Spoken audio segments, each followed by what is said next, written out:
జాదు పువ్వు సోకి నీ సోకు కందేనే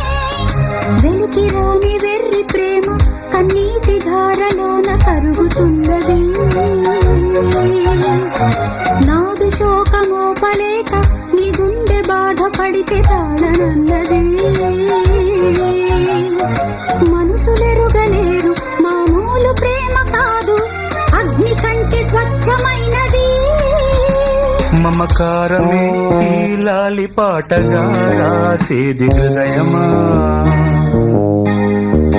ఉమాదేవిగా శివుని అర్ధభాగమైనాలోన నిలువుమా శుభలాలి